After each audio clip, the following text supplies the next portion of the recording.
Okay, so I think our stream has begun. I am watching for data to begin displaying, and there it is. Okay, I think we're beginning. So, welcome back to another Sunday night live cold reading. Tonight we will be continuing Charles Dickens' Bleak House. We will be proceeding into chapter 24 tonight, and I'm awfully glad to be sharing this with you all. It's a new year, and yeah. Eventually I'll get better at extemporizing on camera, I promise. It's much easier when I have something to actually read from, but I promise I will work on my off-the-cuff emceeing skills. Any case, let's go ahead and jump into tonight's chapter. Chapter 24 out of 67 total. Chapter 24, An Appeal Case. As soon as Richard and I had held the conversation of which I have given an account, Richard communicated the state of his mind to Mr. Jarndyce. I doubt if my guardian were altogether taken by surprise when he received the representation, though it caused him much uneasiness and disappointment. He and Richard were often closeted together, late at night and early in the morning, and passed whole days in London, and had innumerable appointments with Mr. Kenge, and laboured through a quantity of disagreeable business. While they were thus employed, my guardian, though he underwent considerable inconvenience from the state of the wind, and rubbed his head so constantly that not a single hair upon it ever rested in its right place, was as genial with Ada and me as at any other time, but maintained a steady reserve on these matters. And as our utmost endeavours could only elicit from Richard himself sweeping assurances that everything was going on capitally, and that it really was all right at last, our anxiety was not much relieved by him. We learnt, however, as the time went on, that a new application was made to the Lord Chancellor on Richard's behalf, as an infant and a ward, and I don't know what, and that there was a quantity of talking, and that the Lord Chancellor described him in open court as a vexatious and capricious infant, and that the matter was adjourned and readjourned, and referred and reported on and petitioned about until Richard began to doubt, as he told us, whether if he entered the army at all, it would not be as a veteran of 70 or 80 years of age. At last an appointment was made for him to see the Lord Chancellor again in his private room, and there the Lord Chancellor very seriously reproved him for trifling with time and not knowing his mind. "A pretty good joke, I think," said Richard, "from that quarter." And at last it was settled that his application should be granted. His name was entered at the Horse Guards as an applicant for an ensign's commission. The purchase money was deposited at an agent's, and Richard, in his usual characteristic way, plunged into a violent course of military study and got up at 5 o'clock every morning to practice the broadsword exercise. Thus, vacation succeeded term, and term succeeded vacation. We sometimes heard of Jarndyce and Jarndyce as being in the paper or out of the paper, or as being to be mentioned, or as being to be spoken to, and it came on and it went off. Richard, who was now in a professor's house in London, was able to be with us less frequently than before. My guardian still maintained the same reserve, and so time passed until the commission was obtained, and Richard received directions with it to join a regiment in Ireland. He arrived post-haste with the intelligence one evening, and had a long conference with my guardian. Upwards of an hour elapsed before my guardian put his head into the room where Ada and I were sitting and said, "Come in, my dears." We went in and found Richard, whom we had last seen in high spirits, leaning on the chimney-piece, looking mortified and angry. "Rick and I, Ada," said Mr. Jarndyce, "are not quite of one mind. Come, come, Rick, put a brighter face upon it." "You're very hard with me, sir," said Richard. "The harder because you've been so considerate to me in all other respects, and have done me kindnesses that I can never acknowledge. I never could have been set right without you, sir." "Well, well," said Mr. Jarndyce, "I want to set you more right yet. I want to set you more right with yourself." "I hope you will excuse my saying so, sir," returned Richard in a fiery way, but yet respectfully, "that I think I am the best judge about myself." "I hope you will excuse my saying, my dear Rick," observed Mr. Jarndyce with the sweetest cheerfulness and good humour, "that it's quite natural in you to think so, but I don't think so.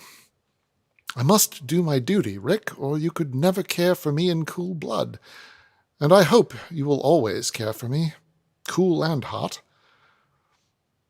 Ada had turned so pale that he made her sit down in his reading chair and sat beside her. "It's nothing, my dear," he said. "It's nothing. Rick and I have only had a friendly difference, which we must state to you, for you are the theme. Now you are afraid of what's coming." "I am not indeed, Cousin John," replied Ada with a smile, "if it is to come from you." "Thank you, my dear. Do you give me a minute's calm attention, without looking at Rick? And, little woman, do you likewise? My dear girl," putting his hand on hers as it lay on the side of the easy-chair, "you recollect the talk we had, we four, when the little woman told me of a little love affair. It is not likely that either Richard or I can ever forget your kindness that day, Cousin John." "I can never forget it," said Richard. "And I can never forget it," said Ada. "So much the easier what I have to say, and so much the easier for us to agree," returned my guardian, his face irradiated by the gentleness and honour of his heart. "Ada, my bird, you should know that Rick has now chosen his profession for the last time. All that he has of certainty will be expended when he is fully equipped. He has exhausted his resources, and is bound henceforward to the tree he has planted." "Quite true that I have exhausted my present resources, and I am quite content to know it, but what I have of certainty, sir," said Richard, "is not all I have." "Rick, Rick!" cried my guardian, with a sudden terror in his manner, and in an altered voice, and putting up his hands as if he would have stopped his ears. "For the love of God, don't found a hope or expectation on the family curse. Whatever you do on this side of the grave, never give one lingering glance toward the horrible phantom that has haunted us so many years. Better to borrow, better to beg, better to die." We were all startled by the fervor of this warning. Richard bit his lip and held his breath, and glanced at me as if he felt, and knew that I felt too, how much he needed it. "Ada, my dear," said Mr. Jarndyce, recovering his cheerfulness, "these are strong words of advice, but I live in Bleak House, and have seen a sight here. Enough of that. All Richard had to start him in the race of life is ventured. I recommend to him and you, for his sake and your own, that he should depart from us with the understanding that there is no sort of contract between you. I must go further. I will be plain with you both. You were to confide freely in me, and I will confide freely in you. I ask you wholly to relinquish, for the present, any tie but your relationship." "Better to say at once, sir," returned Richard, "that you renounce all confidence in me, and that you advise Ada to do the same." "Better to say nothing of the sort, Rick, because I don't mean it." "You think I have begun ill, sir," retorted Richard. "I have. I know." "How I hoped you would begin, and how to go on, I told you when we spoke of these things last," said Mr. Jarndyce in a cordial and encouraging manner. "You have not made that beginning yet, but there is a time for all things, and yours is not gone, rather it is just now fully come. Make a clear beginning altogether. You two, very young, my dears, are cousins. As yet you are nothing more. What more may come must come of being worked out, Rick, and no sooner." "You're very hard with me, sir," said Richard. "Harder than I could have supposed you would be." "My dear boy," said Mr. Jarndyce, "I'm harder with myself when I do anything that gives you pain. You have your remedy in your own hands. Ada, it is better for him that he should be free, and that there should be no youthful engagement between you. Rick, it is better for her, much better. You owe it to her. Come, each of you will do what is best for the other, if not what is best for yourselves." "Why is it best, sir?"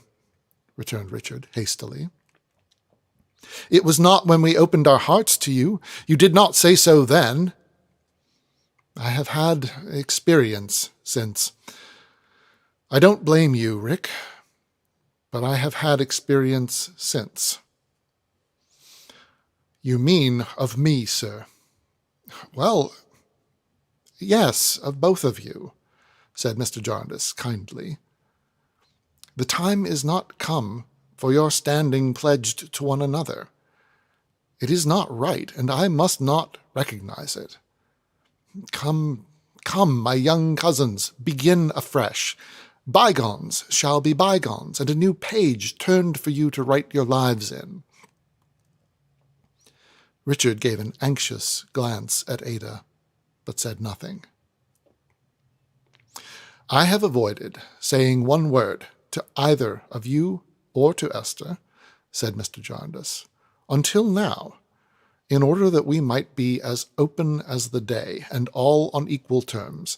I now affectionately advise, I now most earnestly entreat you two to part as you came here. Leave all else to time, truth, and steadfastness. If you do otherwise, you will do wrong, and you will have made me do wrong in ever bringing you together." A long silence succeeded.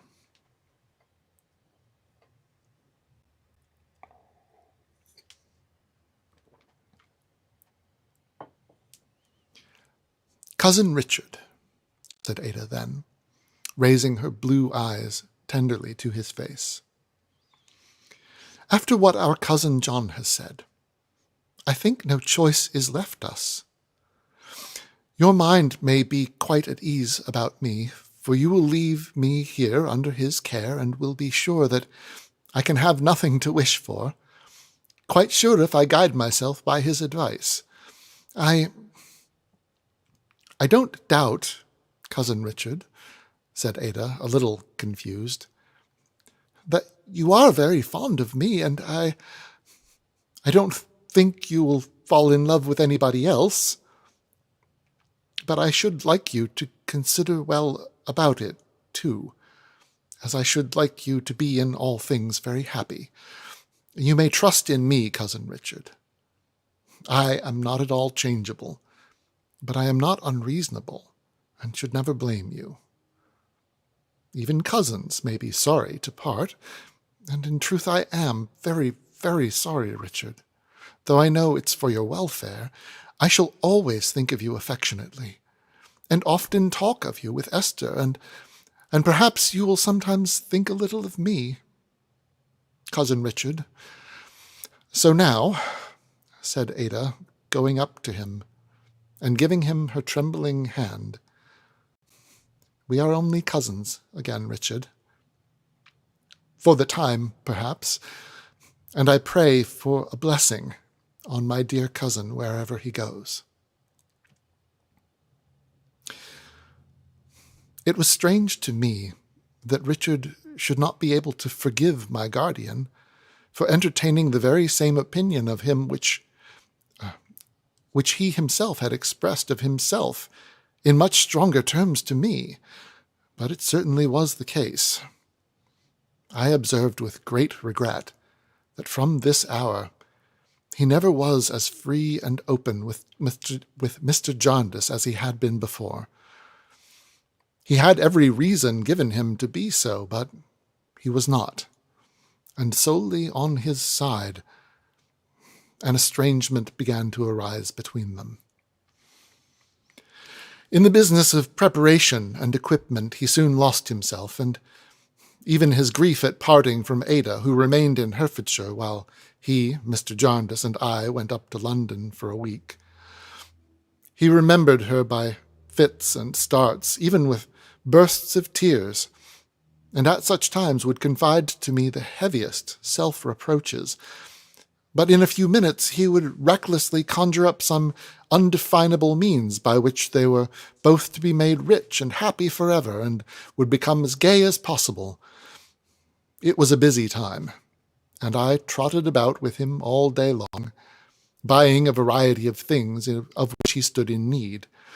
Of the things he would have bought if he had been left to his own ways, I say nothing.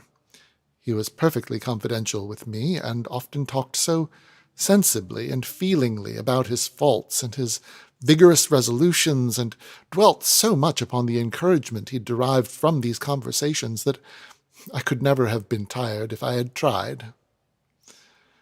There used, in that week, to come backward and forward to our lodging, to fence with Richard, a person who had formerly been a cavalry soldier. He was a fine, bluff-looking man, of a frank, free bearing, with whom Richard had practised for some months. I heard so much about him, not only from Richard, but from my guardian, too, that I was purposely in the room with my work one morning after breakfast when he came. "Good morning, Mr. George," said my guardian, who happened to be alone with me. "Mr. Carstone will be here directly. Meanwhile, Miss Summerson is very happy to see you, I know. Sit down." He sat down, a little disconcerted by my presence, I thought, and without looking at me drew his heavy sunburnt hand across his upper lip. "You're as punctual as the sun," said Mr. Jarndyce. "Military time, sir," he replied. "Force of habit. A mere habit in me, sir. I'm not at all businesslike." "Yet you have a large establishment, too, I'm told," said Mr. Jarndyce. "Not much of a one, sir. I keep a shooting gallery, but not much of a one." "Well, what kind of shot and what kind of swordsman do you make of Mr. Carstone?" said my guardian. "Pretty good, sir," he replied, folding his arms upon his broad chest and looking very large.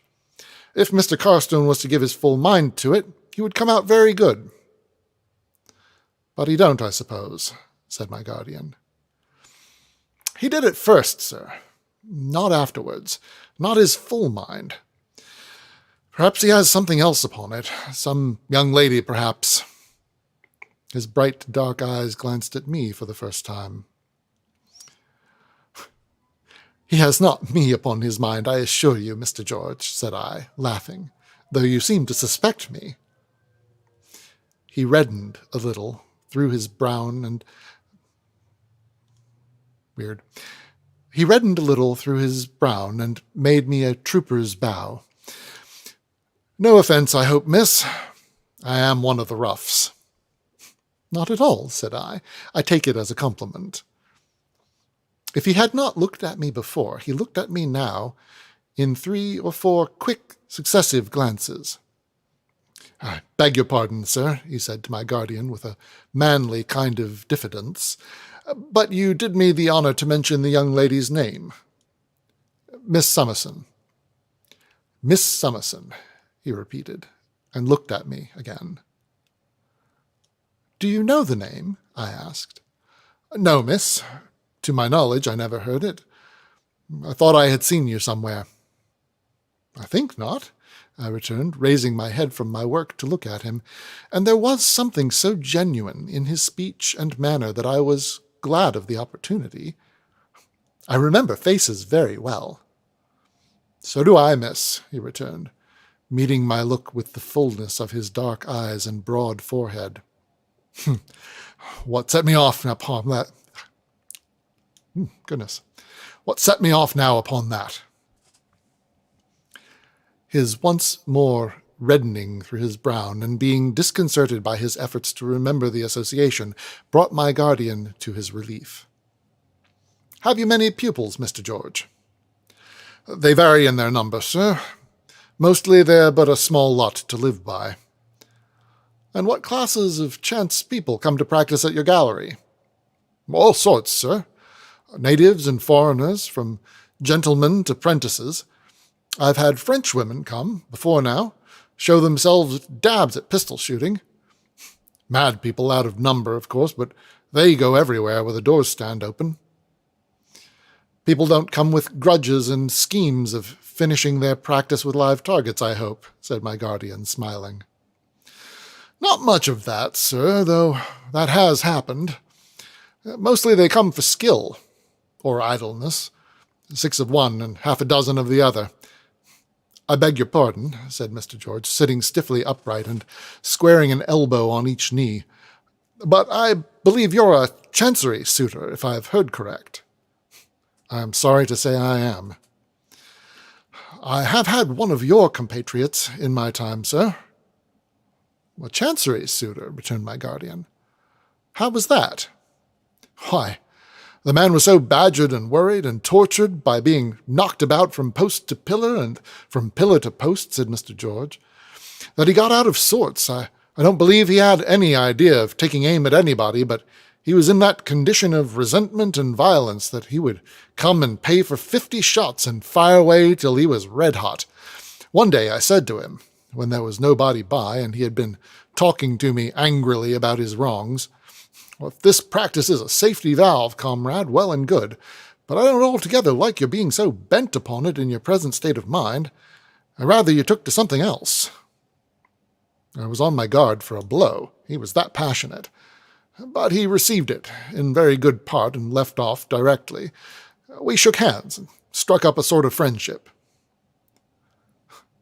What was that man? Asked my guardian in a new tone of interest. Why, he began by being a small Shropshire farmer before they made a baited bull of him, said Mr. George. Was his name Gridley? Well, it was, sir. Mr. George directed another succession of quick, bright glances at me, as my guardian and I exchanged a word or two of surprise at the coincidence, and I therefore explained to him how we knew the name. He made me another of his soldierly bows in acknowledgment of what he called my condescension. I don't know, he said as he looked at me, what it is that sets me off again, but bosh, what's my head running against? He passed one of his heavy hands over his crisp, dark hair as if to sweep the broken thoughts out of his mind, and sat a little forward, with one arm akimbo and the other resting on his leg, looking in a brown study at the ground. I am sorry to learn that the same state of mind has got this Gridley into new troubles, and that he's in hiding, said my guardian. So I'm told, sir, returned Mr. George, still musing and looking on the ground. So I am told. You don't know where. No, sir, returned the trooper, lifting up his eyes and coming out of his reverie. I can't say anything about him. He'll be worn out soon, I expect. You may file a strong man's heart away for a good many years, but it will tell all of a sudden at last. Richard's entrance stopped the conversation. Fire truck. Pardon me a moment. Yeah. Richard's entrance stopped the conversation. Mr. George rose, made me another of his soldierly bows, wished my guardian a good day, and strode heavily out of the room. This was the morning of the day appointed for Richard's departure. We had no more purchases to make now. I had completed all his packing early in the afternoon, and our time was disengaged until night, when he was to go to Liverpool for Holyhead. Jarndyce and Jarndyce being again expected to come on that day, Richard proposed to me that we should go down to the court and hear what passed. As it was his last day, and he was eager to go, and I had never been there, I gave my consent, and we walked down to Westminster, where the court was then sitting. We beguiled the way with arrangements concerning the letters that Richard was to write to me, and the letters that I was to write to him, and with a great many hopeful projects. My guardian knew where we were going, and therefore was not with us. When we came to the court, there was the Lord Chancellor, the same whom I had seen in his private room in Lincoln's Inn, sitting in great state and gravity on the bench, with the mace and seals on a red table below him, and an immense flat nosegay like a little garden which scented the whole court. Below the table, again, was a long row of solicitors, with bundles of papers on the matting at their feet, and then there were the gentlemen of the bar, in wigs and gowns, some awake and some asleep, and one talking and nobody paying much attention to what he said. The Lord Chancellor leaned back in his very easy chair, with his elbow on the cushioned arm, and his forehead resting on his hand. Some of those who were present dozed, some read the newspapers, some walked about or whispered in groups. All seemed perfectly at their ease, by no means in a hurry, very unconcerned and extremely comfortable. To see everything going on so smoothly, and to think of the roughness of the suitors' lives and deaths, to see all that full dress and ceremony, and to think of the waste and want and beggared misery it represented, to consider that while the sickness of hope deferred was raging in so many hearts, this polite show went calmly on from day to day and year to year, in such good order and composure, to behold the Lord Chancellor, and the whole array of practitioners under him, looking at one another and at the spectators, as if nobody had ever heard that all over England the name in which they were assembled was a bitter jest, was held in universal horror, contempt, and indignation, was done for something so flagrant and bad that little short of a miracle could bring any good out of it to any one. This was so curious and self-contradictory to me, who had no experience of it, that it was at first incredible, and I could not comprehend it. I sat where Richard put me, and tried to listen, and looked about me, but there seemed to be no reality in the whole scene, except poor little Miss Flite, the madwoman, sitting on a bench and nodding at it. Miss Flite soon espied us, and came to where we sat. She gave me a gracious welcome to her domain, and indicated with much gratification and pride its principal attractions. Mr. Kenge also came to speak to us, and did the honours of the place in much the same way, with the bland modesty of a proprietor. It was not a very good day for a visit, he said. He would have preferred the first day of term, but it was imposing. It was imposing.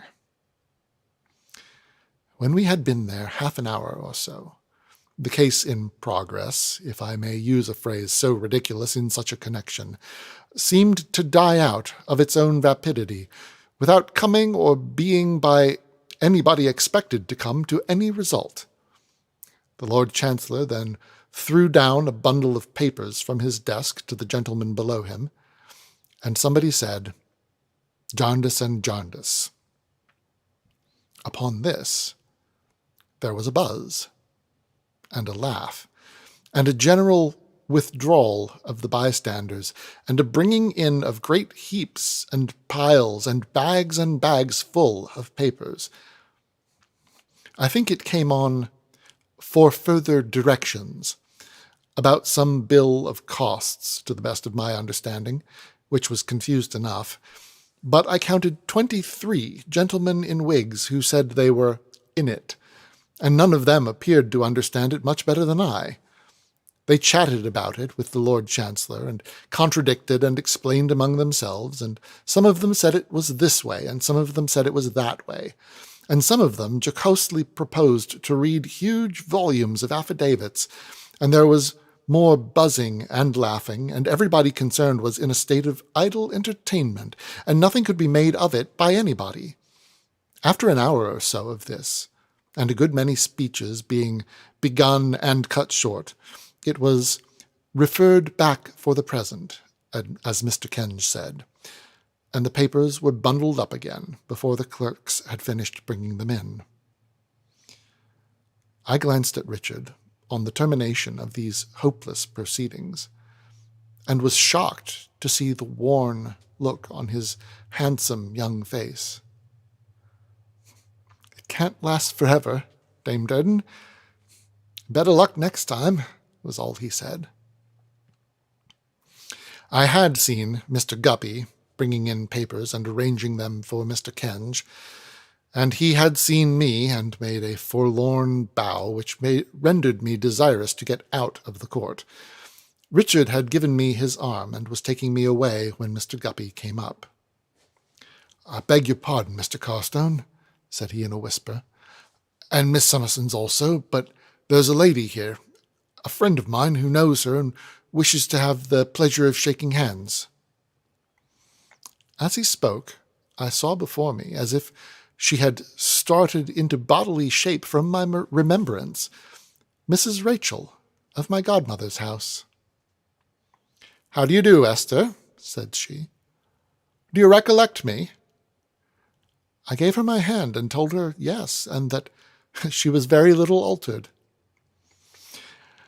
"I wonder you remember those times, Esther," she returned with her old asperity. "They are changed now.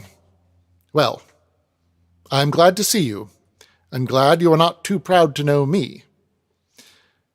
But indeed she seemed disappointed that I was not. "Proud, Mrs. Rachel?" I remonstrated.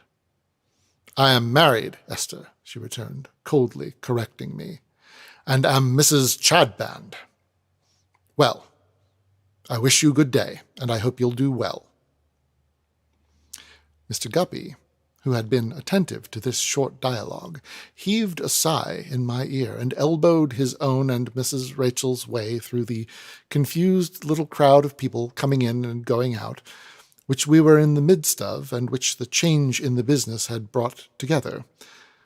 Richard and I were making our way through it, and I was yet in the first chill of the late unexpected recognition, when I saw coming towards us, but not seeing us, no less a person than Mr. George. He made nothing of the people about him as he tramped on, staring over their heads into the body of the court. "George," said Richard, as I called his attention to him. "You're well met, sir," he returned. "And you, miss? Could you point a person out for me, I want? I don't understand these places." Turning as he spoke and making an easy way for us, he stopped when we were out of the press, in a corner behind a great red curtain.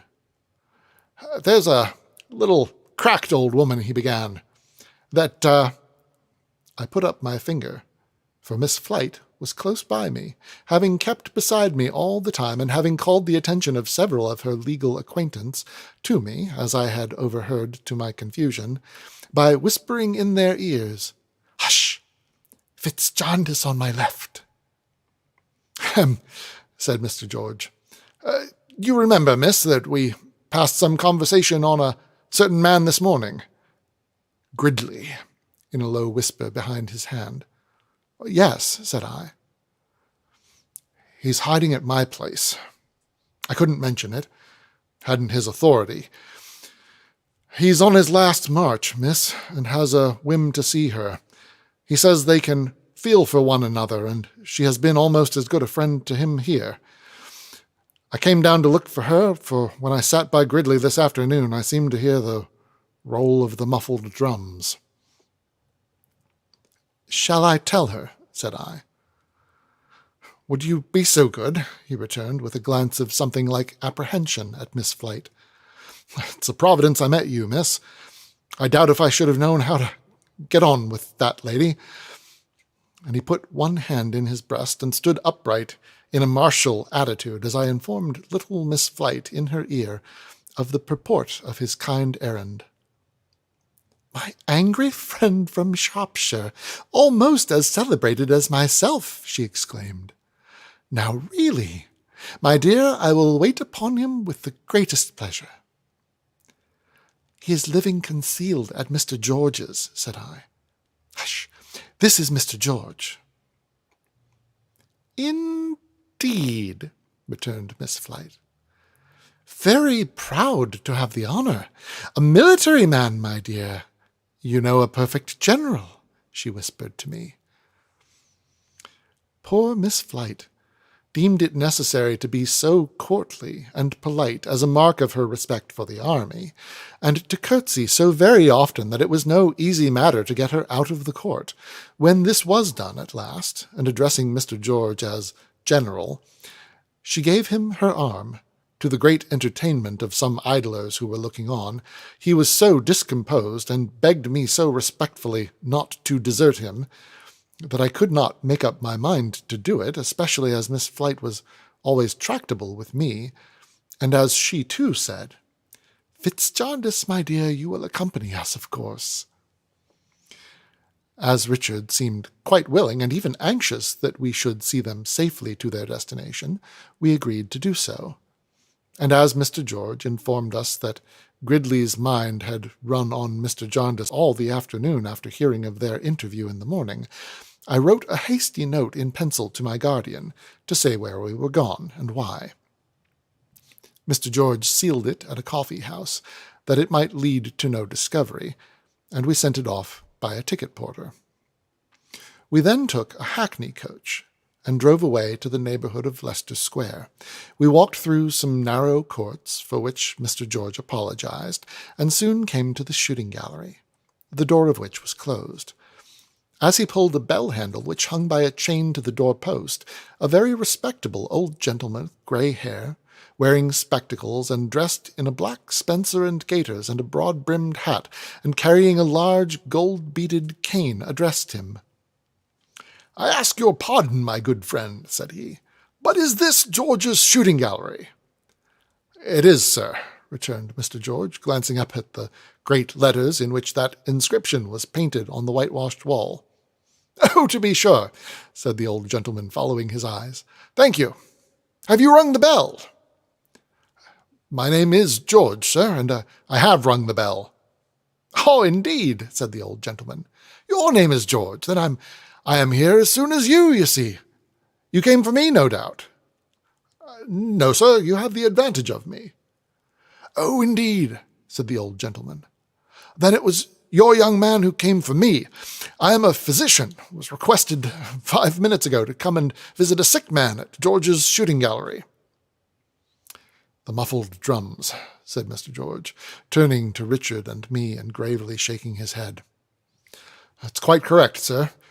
Will you please to walk in?" The door being at that moment opened by a very singular-looking little man in a green baize cap and apron, whose face and hands and dress were blackened all over, we passed along a dreary passage into a large building with bare brick walls, where there were targets and guns and swords and other things of that kind. When we had all arrived here, the physician stopped, and taking off his hat appeared to vanish by magic, and leave another and quite a different man in his place. "Now look'ee here, George," said the man, turning quickly round upon him and tapping him on the breast with a large forefinger. "You know me, and I know you. You're a man of the world. I'm a man of the world. My name's Bucket, as you're aware, and I've got a peace warrant against Gridley. You've kept him out of the way a long time, and you've been artful in it. It does you credit." Mr. George, looking hard at him, bit his lip and shook his head. "Now, George," said the other, keeping close to him, "you're a sensible man and a well-conducted man. That's what you are, beyond a doubt. And mind you, I don't talk to you as a common character, because you have served your country, and you know that when duty calls we must obey. Consequently, you're very far from wanting to give trouble. If I required assistance, you'd assist me. That's what you'd do. Phil, squad, don't you go sidling round the gallery like that." The dirty little man was shuffling about with his shoulder against the wall, and his eyes on the intruder in a manner that looked threatening. "'Cause I know you and won't have it." "Phil," said Mr. George. "Yes, governor." "Be quiet." The little man, with a low growl, stood still. "Ladies and gentlemen," said Mr. Bucket, "you'll excuse anything that may appear to be disagreeable in this, for my name's Inspector Bucket of the Detective, and I have a duty to perform. George, I know where my man is because I was on the roof last night and saw him through the skylight, and you along with him. He's in there, you know," pointing. "It's where he is, on a sofy. Now I must see my man, and I must tell my man to consider himself in custody, but you know me, and you know I don't want to take any uncomfortable measures. You give me your word, as from one man to another, and an old soldier, mind you, likewise, that it's honorable between us two, and I'll accommodate you to the utmost of my power."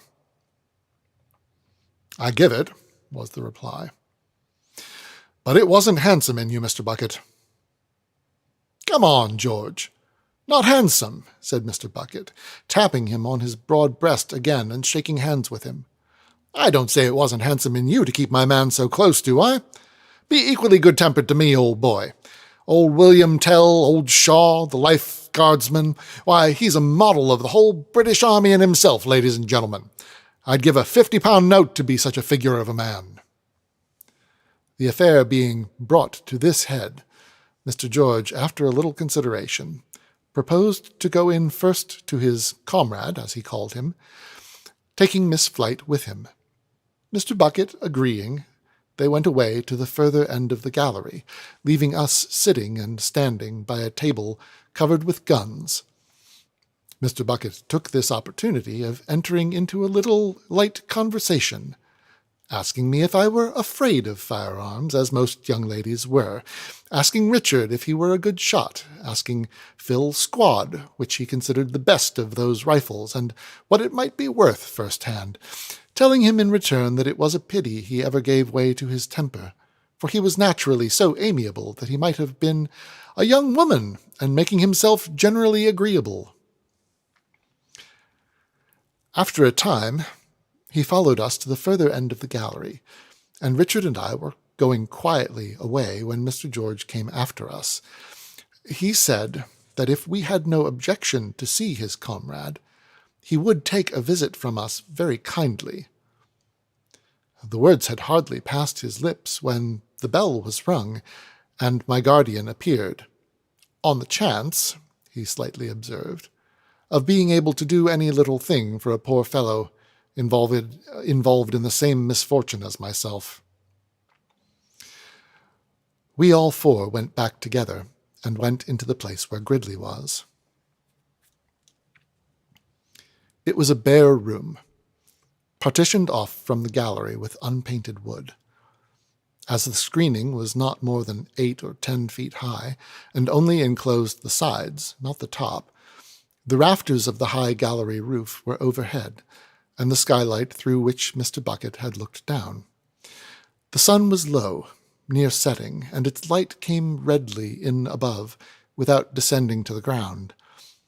Upon a plain canvas-covered sofa lay the man from Shropshire, dressed much as we had seen him last, but so changed that at first I recognized no likeness in his colourless face to what I recollected.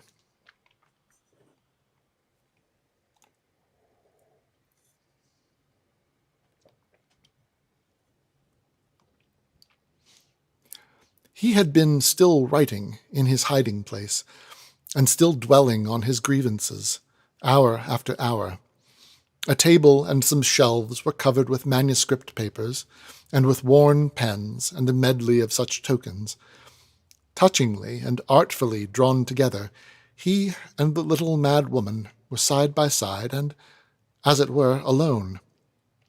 She sat on a chair holding his hand, and none of us went close to them. His voice had faded, with the old expression of his face, with his strength, with his anger, with his resistance to the wrongs that had at last subdued him. The faintest shadow of an object full of form and colour is such a picture of it as he was of the man from Shropshire whom we had spoken with before. He inclined his head to Richard and me and spoke to my guardian. "Mr. Jarndyce, it is very kind of you to come and see me. I am not long to be seen, I think. I'm very glad to take your hand, sir. You're a good man, superior to injustice, and God knows I honor you." They shook hands earnestly, and my guardian said some words of comfort to him. "May seem strange to you, sir," returned Gridley. "I should not have liked to see you if this had been the first time of our meeting, but you know I made a fight for it. You know I stood up with my single hand against them all. You know I told them the truth to the last, and told them what they were and what they'd done to me, so I don't mind your seeing me, this wreck." "You've been courageous with them many and many a time," returned my guardian. "Sir, I have been," with a faint smile. "I told you what would come of it when I ceased to be so. See here? Look at us. Look at us." He drew the hand Miss Flite held through her arm and brought her something nearer to him. "This ends it. Of all my old associations, of all my old pursuits and hopes, of all the living and the dead world, this one poor soul alone comes natural to me, and I'm fit for it. There's a tie of many suffering years between us two, and it is the only tie I ever had on earth that Chancery is not broken." "Accept my blessing, Gridley," said Miss Flite, in tears. "Accept my blessing." I thought boastfully that they could never break my heart, Mr. Jarndyce. I was resolved that they should not. I did believe that I could and would charge them with being the mockery they were until I died of some bodily disorder. But I am worn out. How long I've been wearing out, I don't know. I seemed to break down in an hour. I hope that they may never come to hear of it. Hope everybody here will lead them to believe that I died defying them, consistently, perseveringly, as I did through so many years. Here, Mr. Bucket, who was sitting in a corner by the door, good-naturedly offered such consolation as he could administer. "Come, come," he said from his corner. "Don't go on in that way, Mr. Gridley. You're only a little low. We're all of us a little low sometimes. I am. Hold up, hold up. You'll lose your temper with the whole round of 'em, again and again, and I shall take you on a score of warrants yet if I have luck." He only shook his head. "Don't shake your head," said Mr. Bucket. "Nod it. That's what I want to see you do. Why, Lord bless your soul, what times have we had together? Haven't I seen you in the Fleet over and over again for contempt? Haven't I come into court 20 afternoons for no purpose other than to see you pin the Chancellor like a bulldog? Don't you remember when you first began to threaten the lawyers and the peace was sworn against you 2 or 3 times a week? Ask the little old lady there. She's always been present. Hold up, Mr. Gridley. Hold up, sir." "What are you going to do about him?" asked George in a low voice. "I don't know yet," said Bucket in the same tone. Then, resuming his encouragement, he pursued aloud. "Worn out, Mr. Gridley? After dodging me for all these weeks and forcing me to climb the roof here like a tomcat and come see you as a doctor? That ain't like being worn out. Should think not. Now I tell you what you want. You want excitement, you know, to keep you up. It's what you want. You're used to it. You can't do without it. I couldn't myself. Very well, then. Here's this warrant, got by Mr. Talkinghorn of Lincoln's Inn Fields, backed into 6 counties since. What do you say to coming along with me upon this warrant and having a good angry argument before the magistrates? It'll do you good. It'll freshen you up, get you into training for another turn at the Chancellor. Give in? Why, I'm surprised to hear a man of your energy talk of giving in. You mustn't do that. You're half the fun of the fair in the Court of Chancery. George, you lend Mr. Gridley a hand. Let's see now whether he won't be better up than down. He's very weak, said the trooper in a low voice. Is he? Returned Bucket anxiously. I only want to rouse him. I don't like to see an old acquaintance giving in like this. It would cheer him up more than anything if he could make him a little waxy with me. He's welcome to drop into me, right and left, if he likes. I shall never take advantage of it. The roof rang with a scream from Miss Flite, which still rings in my ears. "Oh no, Gridley!" she cried as he fell heavily and calmly back from before her. "Not without my blessing, after so many years." The sun was down. The light had gradually stolen from the roof, and the shadow had crept upward. But to me the shadow of that pair, one living and one dead, fell heavier on Richard's departure than the darkness of the darkest night. And through Richard's farewell words I heard it echoed. Of all my old associations, of all my old pursuits and hopes, of all the living and the dead world, this one poor soul alone comes natural to me, and I am fit for. There is a tie of many suffering years between us two, and it is the only tie I ever had on earth that Chancery has not broken. End of chapter. We shall return Sunday next for chapter 25. I promise in the meantime to work on my extemporizing so that I may say witty and pertinent things before and after these performances. It'll be more fun that way. In the meantime, it's time to end the stream. So